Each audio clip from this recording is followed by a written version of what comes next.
का बहुत बहुत स्वागत है टैली होम की यूट्यूब चैनल पर, जहां पर हम टैली ER9 सॉफ्टवेयर, अकाउंट एवं GST से रिलेटेड नॉलेजेबल एवं टोटली प्रैक्टिकल वीडियो को शेयर करते हैं। सो गाइस, आप लोगों से बहुत ही ज़्यादा प्यार मिल रहा है, वीडियोस को काफ़ी लाइक्स किया जा रहा है और काफ़ी कमेंट करके आप अपने अपने सजेशंस को दे रहे हैं। सो आज का मेरे को नया प्रैक्टिकल वीडियो लेके आया है, जिसके अंदर हम सीखेंगे ई-वे बिल के बारे में कंप्लीट डिटेल, वो भी हिंदी में।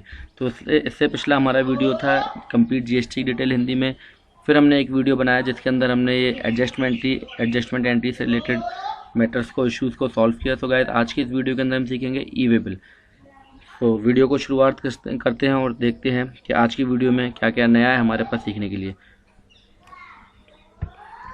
सो गाइस, यहाँ पे मैंने 15 क्वेश्चन लिए हैं ई-वे बिल से रिलेटेड, जिसको कि मैं वीडियो के माध्यम से दूर करने का कष्ट करूँगा, जो भी आपकी प्रॉब्लम्स हो। इसके अलावा अगर आपको और भी कोई प्रॉब्लम हो ई-वे बिल से रिगार्डिंग, तो आप कमेंट बॉक्स में कमेंट कर सकते हैं। साथ ही साथ हम लाइव ई-वे बिल के पोर्टल पे जाके सीखेंगे कि वहाँ पे कैसे वर्किंग की जाती है। तो सबसे पहले सीखते हैं what is an e-way bill. E-way bill क्या है? सारे क्वेश्चन आंसर इंग्लिश में है, पर मैं आपको हिंदी में बताता चलूँगा।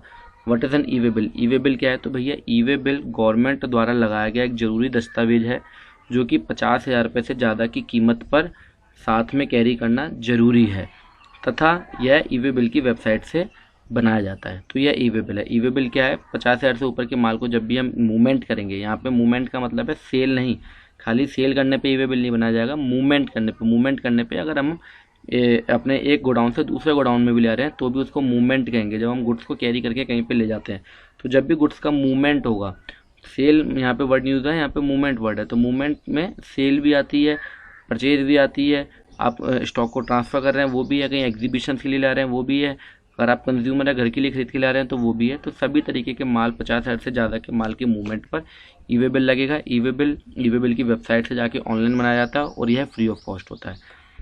सब इंग्लिश में लिखा है, पर मैं आपको हिंदी में इनके निचोड़ बताते रहूँगा। Who all can generate the e-way bill? E-way bill को कौन बना सकता है? तो यहाँ पर 3 लोग हैं जो ई-वे बिल को बना सकते हैं। नंबर 1 कंसाइनर, जो कि माल को भेज रहा है। नंबर 2 कंसाइनी, जो कि माल को प्राप्त कर रहा है। Number 3 transporter. यह तीनों ई-वे बिल को बना सकते हैं। पहली लायबिलिटी जो होती है, जो रिस्पॉन्सिबिलिटी है, वो कंसाइनर की है, जो माल को बेच रहा है, वो बनाएगा। दूसरी लायबिलिटी कंसाइनी की, और तीसरी जो है वो ट्रांसपोर्टर की है। तो ये 3 लोग ई-वे बिल को बना सकते हैं। सेकेंड नंबर पर अनरजिस्टर्ड ट्रांसपोर्टर जो है वो भी ई-वे बिल को बना सकता है, अपने आप को ई-वे बिल की वेबसाइट पर रजिस्टर्ड करके अपने क्लाइंट के लिए। थर्ड नंबर पे कोई भी सिटीजन, जैसे कि कंज्यूमर है, जो 50,000 से ज़्यादा का माल खरीद रहा है, वो भी ई-वे बिल को can also generate the e-way bill for movement of, वो भी ई-वे बिल को बना सकता है। ठीक है, तो ये 3 लोग ई-वे बिल को बना सकते हैं। आगे समझते हैं, whether e-way bill is required for all the goods that are being transported. क्या ई-वे बिल सभी तरीके के माल के ऊपर रिक्वायरमेंट है? अमूमन 90% सभी तरीके के माल के ऊपर ई-वे बिल की ज़रूरत होती है, बल्कि कुछ ऐसे माल जिसमें कि 50,000 रुपये से कम के ऊपर भी ई-वे बिल की ज़रूरत होती है, जैसे कि जॉब वर्क के लिए। जब भी आप हैंडीक्राफ्ट और जॉब वर्क के लिए जब भी आप माल भेजेंगे तो आपको ई-वे बिल बनाना ज़रूरी है। इसके अलावा कुछ माल जो वो नेगेटिव लिस्ट में आते हैं, जिसके ई-वे बिल बनाने की ज़रूरत नहीं होती है, वो आप ई-वे बिल की वेबसाइट से जाके वो लिस्ट को देख सकते हैं। एक बात और मैं आपको यहाँ पे बताना चाहूँगा कि ई-वे बिल जो है वो गुड्स के मूवमेंट पे होता है, सर्विस के ऊपर नहीं बनाया जाता है। कुछ को कन्फ्यूज़न हो कि 50,000 से ऊपर की अगर कोई सर्विस दे रहा है, कोई सीए बिल काट रहा है, या और कोई किसी तरीके की कोई सर्विस प्रोवाइड कराई जा रही है, उस केस में ई-वे बिल नहीं बनाया जाता है, खाली गुड्स के मूवमेंट के ऊपर ई-वे बिल बनाया जाता है। Next question, if there is a mistake और wrong entry in the e-way bill, what has to be done? अगर कोई भी किसी तरीके की गलती हो जाती है ई-वे बिल को बनाने में, तो क्या करा जाएगा? तो यहाँ पर आंसर है, ई-वे बिल को कभी भी एडिट या मॉडिफाई नहीं किया जा सकता। इसका एक ही ऑप्शन है इसको कैंसिल करने का। Only option available is cancellation of e-way bill and generate a new one with correct details. एक नया आपको बनाना पड़ेगा, पुराने को आपको कैंसिल करना पड़ेगा विद रीज़न। ठीक है। Is there any validity period of e-way bill? क्या ई-वे बिल की कोई वैलिडिटी होती है? यस, यह 100 किलोमीटर के लिए 1 दिन दिया जाता है, तथा उससे ज़्यादा के लिए एक पर 100 किलोमीटर के लिए 1 दिन दिया जाता है। ठीक है, तो ई-वे बिल की वैलिडिटी, जैसे अगर आप 100 किलोमीटर भेज रहे हो तो 1 दिन, 101 किलोमीटर भेज रहे हो तो 2 दिन, 203 भेज रहे हो तो 3 दिन। तो पर 100 किलोमीटर के लिए 1 दिन हमें प्रोवाइड किया था, और 100 से कम होगा तो भी हमें एक ही दिन दिया जाएगा। 0 से 100 तक 1 डेज होता है, 100 to 200 तक 2 डेज, और ऐसे ही आगे। What is the part A slip? E-way bill के अंदर 2 तरीके के पार्ट होते हैं, एक पार्ट ए और पार्ट बी। पार्ट ए के अंदर गुड्स की डिटेल दी जाती है, जो कि कंसाइनर या कंसाइनर के द्वारा भरी जाती है, और पार्ट बी जो होता है वो ट्रांसपोर्टर के लिए होती है, जो कि आप किसी भी, अगर जैसे कि आप गुड्स को लोड कर रहे हैं या गुड्स को आप डिस्पैच कर रहे हो, उस समय आपके पास एक्चुअली गाड़ी का नंबर नहीं है, या आप अपने किसी व्हीकल से ट्रांसपोर्टर के पास माल को भेज रहे हैं, तो इस केस में अगर आपके पास व्हीकल नंबर नहीं है जो कि आगे कैसे माल को गुड्स को कैरी करके जाएगा, तो इस केस में आप पार्ट ए को फिल कर दोगे और पार्ट बी के अंदर ट्रांसपोर्टर का GSTN नंबर डाल के आप उसको असाइन कर सकते हो और पार्ट बी को वो मॉडिफाई कर सकता है। तो इस तरीके से पार्ट ए मॉडिफाई नहीं होता, पार्ट बी मॉडिफाई हो सकता है, जो कि ट्रांसपोर्टर कर सकता है पार्ट बी को मॉडिफाई व्हीकल्स की डिटेल्स को अपडेट करके। बाकी इंग्लिश में लिखा हुआ आप समझ लेना। Next, are e-way bills required to be issued for import और एक्सपोर्ट एज वेल? क्या इम्पोर्ट और एक्सपोर्ट करने वाले केस में भी ई-वे बिल को बनाना होता है? तो इसका आंसर है येस, क्योंकि GST डिपार्टमेंट इम्पोर्ट और एक्सपोर्ट की सप्लाई को इंटर स्टेट सप्लाई मानता है। इस केस में ई-वे बिल बनाना जरूरी है, और इम्पोर्ट वाले केस में इम्पोर्टर ई-वे बिल को बनाएगा और एक्सपोर्ट वाले केस में एक्सपोर्टर ई-वे बिल को जनरेट करेगा। Next question 8th number, what has to be done the shipping address in case of export supply tab? अगर हम गुड्स को एक्सपोर्ट कर रहे हैं तो उस केस में हम शिपिंग एड्रेस के माल कहाँ जा रहा है, उस केस में हम ये एड्रेस के अंदर क्या डिटेल फिल करेंगे। तो एक्सपोर्ट वाले केस में जब भी हम बिल बनाते हैं तो बिल टू वाले ऑप्शन में जिसको बिल हो रहा है उसमें पार्टी का नाम डाला जाएगा और वहाँ पे GSTN नंबर वाले ऑप्शन में URP कर दिया जाएगा, जिसका मतलब होता है अनरजिस्टर्ड पर्सन, और उसकी कंट्रीज़ के अंदर अदर कंट्री कर दिया जाएगा। तथा शिपिंग एड्रेस के अंदर और पिन कोड के अंदर वो लोकेशन डाली जाएगी जिस पोर्ट पे आप गुड्स को भेज रहे हैं, जहाँ से कि वो एक्सपोर्ट होगा वो वहाँ तक की लोकेशन को डाला जाएगा। जो भी, अगर आप एयरपोर्ट से भेज रहे हैं तो एयरपोर्ट तक की लोकेशन उस पोर्ट की, शिपिंग से भेज रहे हो तो शिपिंग यार्ड तक की। तो इस तरीके से पार्टी के अंदर पार्टी का नाम, एक्चुअल पार्टी का नाम, GSTN के नंबर, URP और अदर कंट्री, तथा एड्रेस के अंदर जहाँ पर आप गुड्स को डिस्पैच कर रहे हैं।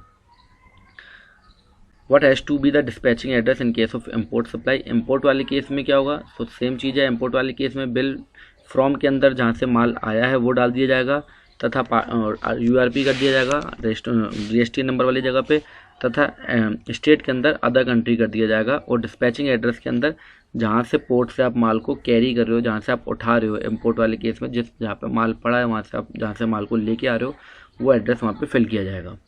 तो ये एक्सपोर्ट इम्पोर्ट वाला केस हो गया।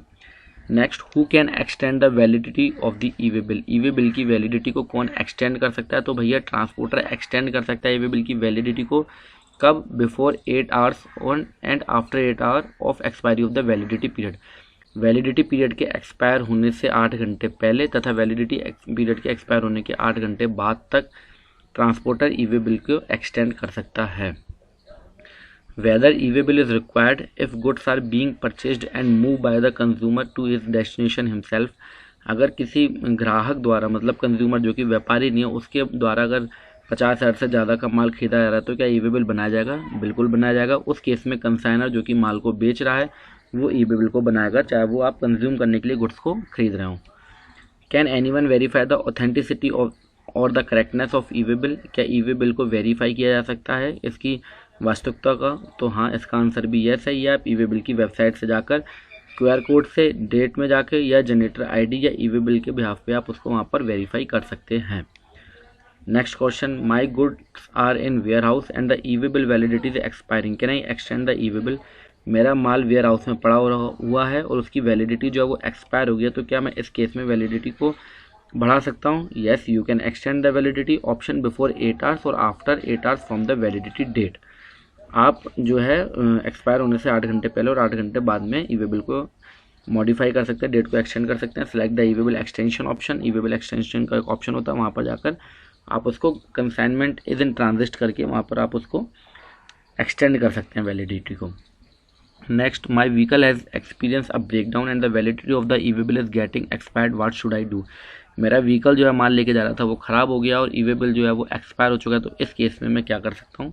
You can extend the validity of the e-way bill using extension facility.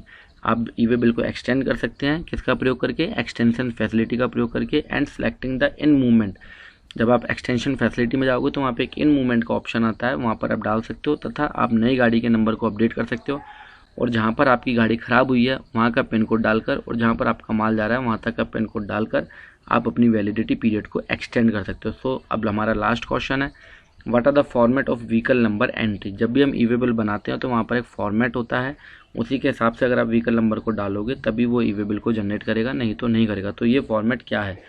Format ABC 123। अगर आपकी रजिस्ट्रेशन नंबर DEF 234 है तो आपको इसको कैसे डालना पड़ेगा? DEF 01234, मतलब ये ABC 3 न्यूमेरिक और 3 अल्फ़ाबेटिक और 4 न्यूमेरिक है, इस केस में आपको 0 बीच में लगाना पड़ेगा। सेकंड ऑप्शन 2 अल्फ़ाबेट है और 6 न्यूमेरिक है। अगर आपका नंबर है UP 1345 तो इस केस में आपको 1 के आगे 0 लगाना पड़ेगा, 3 के आगे 0 लगाना पड़ेगा।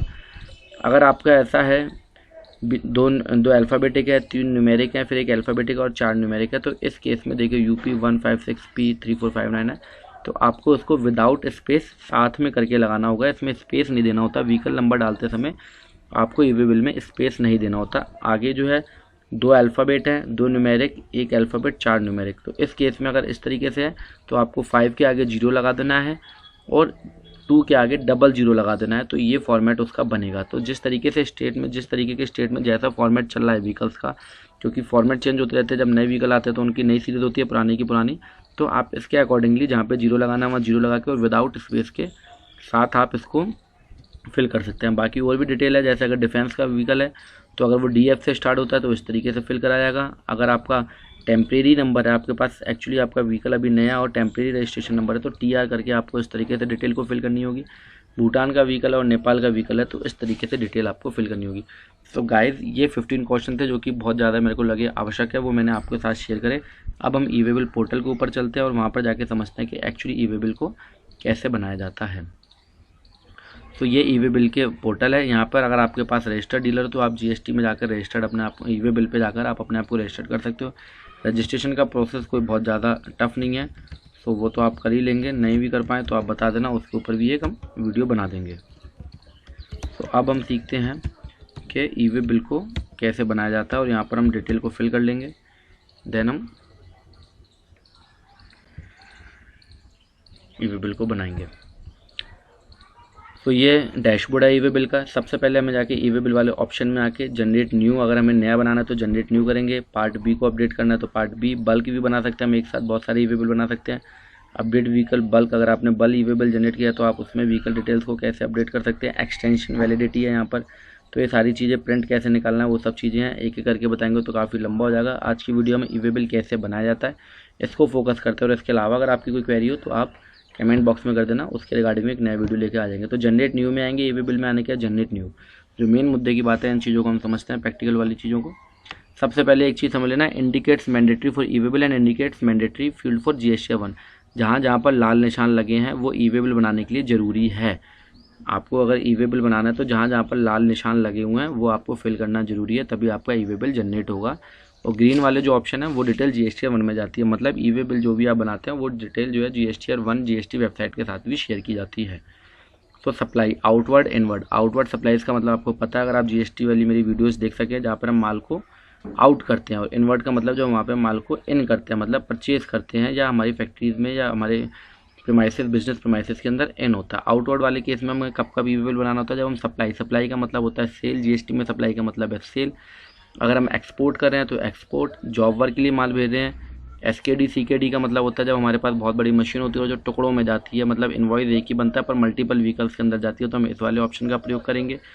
रेसिपिएंट नॉट नाउन, जहाँ पर हम ई वे बिल को बेचते हैं पर हमारे पास ये नहीं पता होता कि माल किसने लेना है, जैसे कि कोल्ड ड्रिंक्स वगैरह या परचून का माल लेके जब कोई भी व्हीकल निकलता है तो उसे ये नहीं पता होता कि कौन सा दुकानदार कितना माल लेगा, तो वहाँ पर रेसिपिएंट नॉट नाउन करके हम ई वे बिल बना देते हैं। फॉर ऑन यूज़, अपने प्रयोग के लिए, एग्जीबिशन और फेयर्स के लिए, जब ऑनलाइन सेल या अदर्स। अदर्स के अंदर क्या आता है, स्टॉक ट्रांसफ़र। अगर मैं स्टॉक को ट्रांसफ़र कर रहा हूँ तो स्पेसिफाई करके यहाँ पर अगर मेरा एक ही GST नंबर है, सेम GST नंबर पे अगर मैं अपने एक गोडाउन से दूसरे गोडाउन में ले जा रहा हूँ तो वो इन सब में से कुछ भी नहीं है, वो अदर्स के अंदर में स्टॉक ट्रांसफ़र करेंगे। और यहाँ पे डिलीवरी चलान नंबर देखिए अपने आप आ गया, यहाँ पर इनवॉइस का नंबर हट गया। अगर मैं इसको सप्लाई करूँगा तो यहाँ पर टैक्स इनवॉइस नंबर और bill of supply, bill of supply मतलब अपना कंपोजिशन वाले के अंदर होता है, और टैक्स इनवॉइस जो है वो रेगुलर वाले के लिए होता है। अगर मैं यहाँ पर अदर कर दूंगा तो यहाँ पर क्या हो जाएगा, डिलीवरी चलान या अदर्स हो जाएगा। तो डिलीवरी चलान करके मैं इस पर फोकस ज़्यादा कर दूँ, क्योंकि स्टॉक ट्रांसफ़र वाले केस में अगर आप कुछ लोग मेरे व्यूअर्स जिनको प्रॉब्लम होती हो तो यहाँ पर हम अपना ही GST नंबर डालेंगे। क्या डालेंगे, अपना ही। अगर एक कंपनी अपने ही किसी दूसरे गोडाउन में माल को ले आ रही है तो अपना ही GST नंबर डालेंगे, बट शिप टू के अंदर जो है हम डिटेल दूसरी डालेंगे। इस पर भी आता हूँ मैं एक एक करके, ठीक है। तो ये हमारा आउटवर्ड वाले केस हो गए। इनवर्ड वाले केस में आ जाते हैं। इनवर्ड वाले केस में अगर तो पहली लायबिलिटी होती है सप्लायर की, जो माल को भेज रहा होता है कंसाइनर की, उसकी पहली लायबिलिटी है ईवेबल बनाने की। दूसरी जो माल को खरीद रहा है, इनकेस अगर जो माल को बेच रहा है उसके पास नेट नहीं आ रहा, लाइट नहीं आ रही है और किसी कारण से वो ईवेबल नहीं बना पा रहा, तो जो परचेस कर रहा है वो ईवेबल को बना सकता है। तो वो सप्लाई वाले केस में इंपोर्ट अगर कर रहा है तो इंपोर्टर को ईवेबल बनाना पड़ेगा, मैंडेटरी है। जॉब वर्क रिटर्न होकर आ रहा है, सेल रिटर्न हो रहा है, एग्जीबिशन फेयर, फॉरेन यूज़ और अदर करके इनवर्ड में वो बना सकता है। ठीक है, आउटवर्ड में आते हैं। सप्लाई अगर हम करते हैं तो यहाँ पर हम टैक्स इनवॉइस नंबर डाल देंगे, यहाँ पे इनवॉइस नंबर डाल देंगे। डॉक्यूमेंट नंबर के अंदर अगर आपका 1-2 दिन पुराना बिल है तो वो भी आप यहाँ पे फिल कर सकते हैं। इनवॉइस की डेट आती है यहाँ पर। ट्रांजेक्शन टाइप में रेगुलर, अगर आपका सेम ही एड्रेस है, मतलब जो जीएसटी नंबर पे आप ईवेबल बना रहे हो उसका एड्रेस सेम ही है तो रेगुलर। अगर बिल टू शिप टू, अगर आपका जहाँ से आप माल जो आप जीएसटी नंबर डाल रहे हैं वहाँ पे एड्रेस कुछ और है और जहाँ से आप भेज रहे हैं वहाँ पर एड्रेस कुछ और है तो आप bill to ship to. Bill to माने जो बिल कर रहा है और शिप टू जहाँ से शिप हो रहा है, मतलब अगर अलग अलग गोडाउन होते हैं तो जो मेन ऑफिस है वहाँ से अगर आप लोड नहीं हो रहा है, दूसरा ऑफिस से लोड हो रहा है तो वहाँ पर bill to ship to. Bill from dispatch from अगर आप करना चाहते हैं तो वो आप फिल कर सकते हैं, जहाँ से आप बिल को कर रहे हैं और जहाँ के लिए जा रहा है वो आप बिल फ्रॉम और डिस्पैच फ्रॉम वाले ऑप्शन को यहाँ पर आप कैरी कर सकते हैं। ठीक है, जब भी आप यहाँ पे अगर जीएसटी नंबर डालेंगे तो पार्टी की डिटेल अपने आप आ जाएगी, जैसे कि मैं आपको डाल के दिखा देता हूँ। जैसे मैंने जीएसटी नंबर डाला तो यहाँ पर पार्टी की डिटेल अपने आप आ गई। अब अगर आप शिप टू माल कहीं और जा रहा है तो आप इस एड्रेस को चेंज कर सकते हो, बट इसको मॉडिफाई नहीं कर सकते, आप इसको मॉडिफाई कर सकते हैं। ठीक है गाइस, तो आप इसको मॉडिफाई कर सकते हो, तो ये आपका मॉडिफाई हो सकता है। पिन कोड, इसको भी आप बिल डिस्पैच फ्रॉम को भी आप मॉडिफाई कर सकते हो, जहाँ से आप डिस्पैच कर रहे हो यहाँ पर आप अपना पिन कोड डाल दोगे। जो ये दूरी कैलकुलेट होती है वो पिन कोड के हिसाब से होती है। अगर मैं यहाँ पर पिन कोड अगर डालूंगा तो पिन कोड के हिसाब से जो है वो दूरी को कैलकुलेट करेगा। तो पिन कोड डालते समय हमें थोड़ा सा सतर्क रहना है, सही पिन कोड डालना है, क्योंकि पिन कोड जो भी पिन कोड होगा उसके बेस पे वो दूरी को कैलकुलेट करेगा। यहाँ पे आ जाएगा अपने आप auto calculated pin to pin, और उसमें आप 20% का मार्जिन दे सकते हो, मतलब 20% किलोमीटर को आप आगे पीछे कर सकते हो। ठीक है, तो यहाँ पर डिटेल डाल दी जाएगी पार्टीज़ की। ये हमें फिल करना है। प्रोडक्ट नेम, डिस्क्रिप्शन ये मैंडेटरी नहीं है। HSN कोड आपको डालना मैंडेटरी है। क्वांटिटी डालना आपको मैंडेटरी नहीं है। यूनिट डालना मैंडेटरी नहीं है। टैक्सेबल वैल्यू डालना मैंडेटरी है। अगर आप IGST वाले, मतलब अगर इंटर स्टेट सेल परचेज कर रहे हैं तो आप IGST और CGST वाले केस में, अगर आप IGST वाले केस में कर रहे हैं तो यहाँ से आप परसेंटेज को आप सिलेक्ट कर सकते हैं, 5%, 12, 18, 28 जो भी परसेंटेज है। और अगर आप लोकल कर रहे हैं तो लोकल वाले केस में आप इसको यहाँ से सिलेक्ट कर सकते हैं आधे परसेंटेज को। जैसे कि अगर मैं यहाँ डालूँ 5000 और मैं अगर CGST और SGST करता हूँ 2.5, तो नीचे टैक्स जो है वो अपने आप ले लेगा।